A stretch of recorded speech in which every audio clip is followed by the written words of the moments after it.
Hi students, today's lesson will be on equivalent expressions, so you will combine like terms to create equivalent expressions.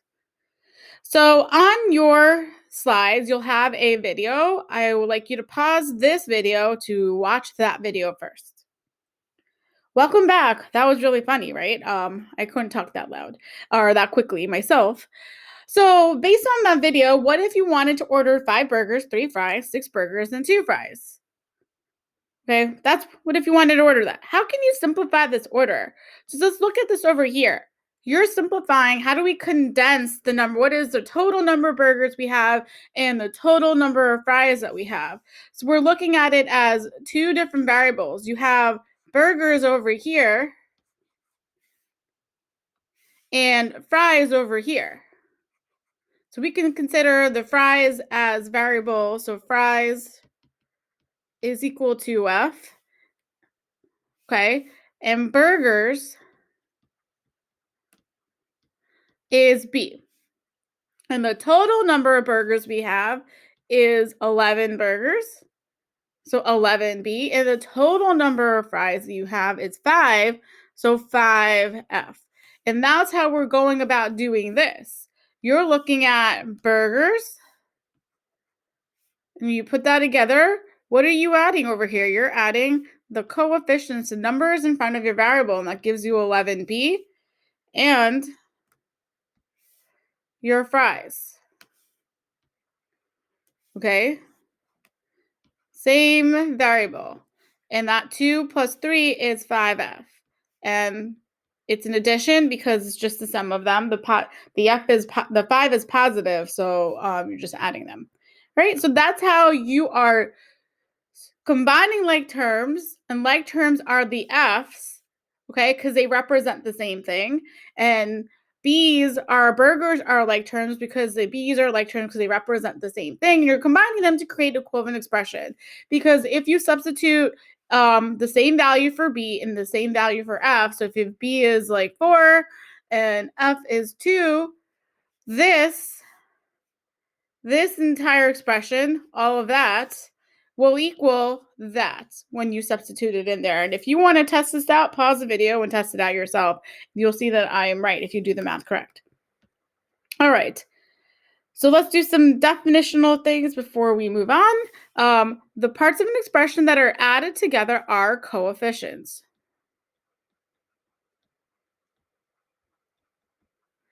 There are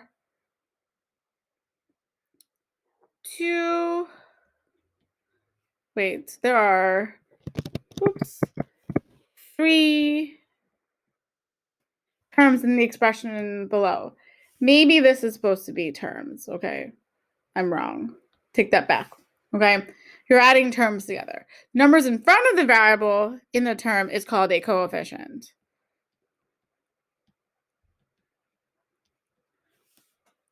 Okay, so good thing over here. So our x's are like terms here because it's the same variable. It represents the same thing. And there are 3 terms here. And we're going to be talking about coefficients a lot when you're doing like terms. All right. More vocabulary. Like terms are terms that have the same variable raised to the same power. So when you're looking at A over here, it's understood there's an exponent of 1 there when there is none with the variable. Okay? So these 3 are the same term. These 3 are the same term because they're all the same variable raised to the same power. This is x to the first, y to the second. So this is the same as this and as that. Okay? So when you're identifying like terms, you're looking for the same variable raised to the same power. So x and is not equal to x to the second. This has a 1 here, this has a 2 here. So they are not like terms. So group like terms, I would like you to pause the video here and try it out yourself. Move these into the correct boxes. Okay, welcome back. So let's see if you're correct. So your x terms, you're looking at x to the first power. All x is where it's raised to the first power. I will not write it here, and I'm going to just cross off as I go along with this here. So 7x, this will go here. 4y to the second. This is y to the second in the blue box, so this is going to go here. 3x to the second, I don't see one here. I'm just going to leave it over here. 9y to the second, we have that over here. 9y to the second. 8x, remember that's the first power, so that goes over here. Negative 2x. And notice I'm not even looking at the coefficients here, the numbers in the front. I'm just looking at the variables. So let's say negative x to the first.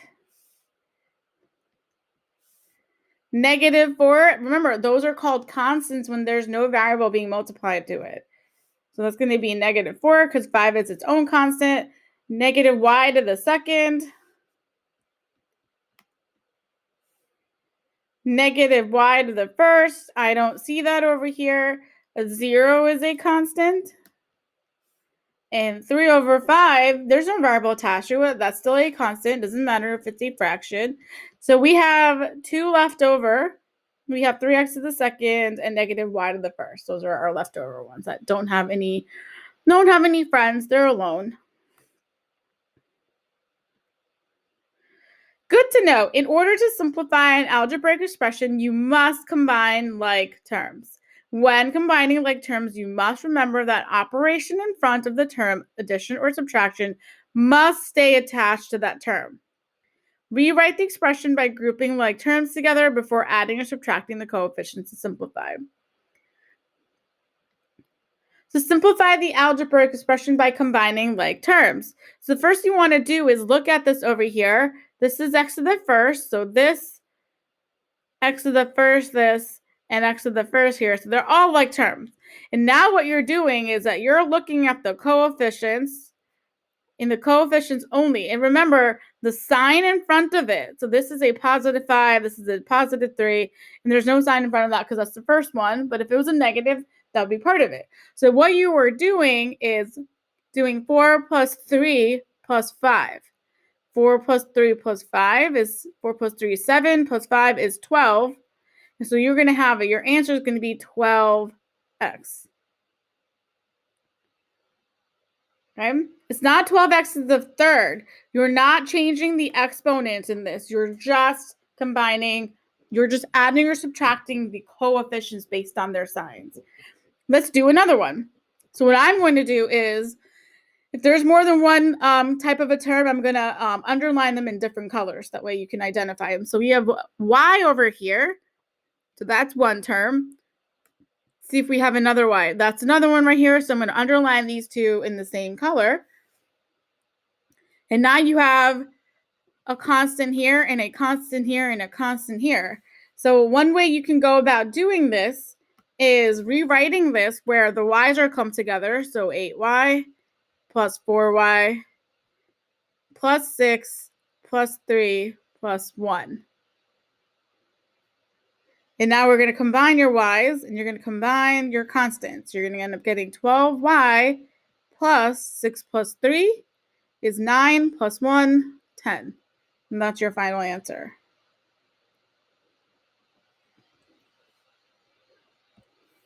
How about you pause the video here and try out these two problems? They're a little bit more difficult, but let's try it out.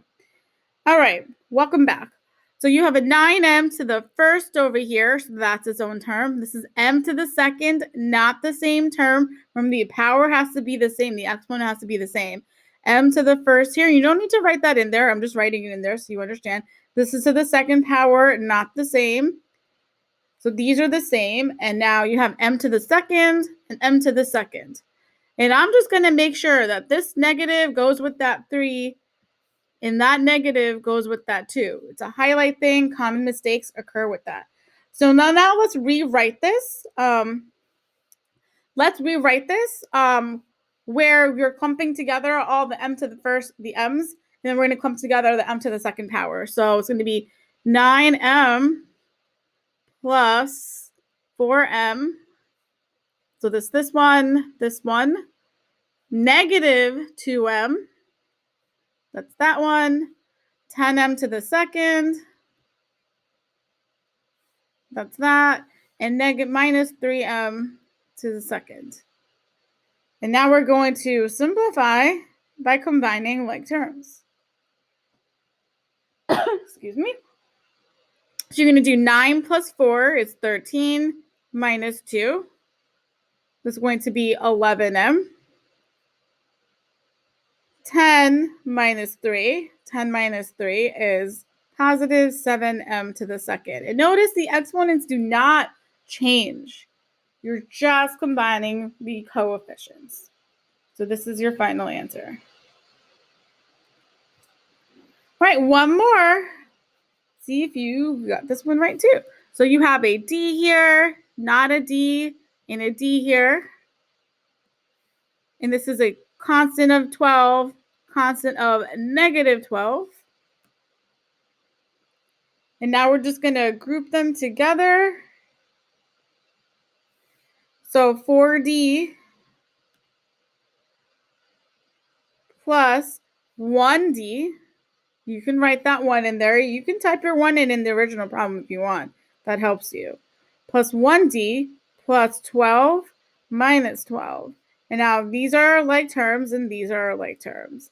Another thing you could do is highlight, like change the color of the variable terms. So you can make the D's blue and like the constants like green or whatever you want. So you can clearly see that these are the like terms. And now 5 plus 1 is 5D.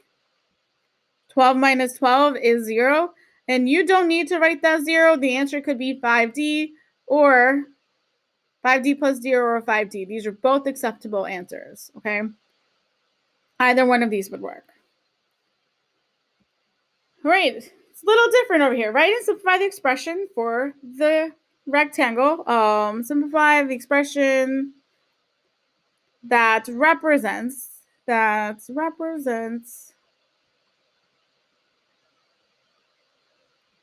perimeter.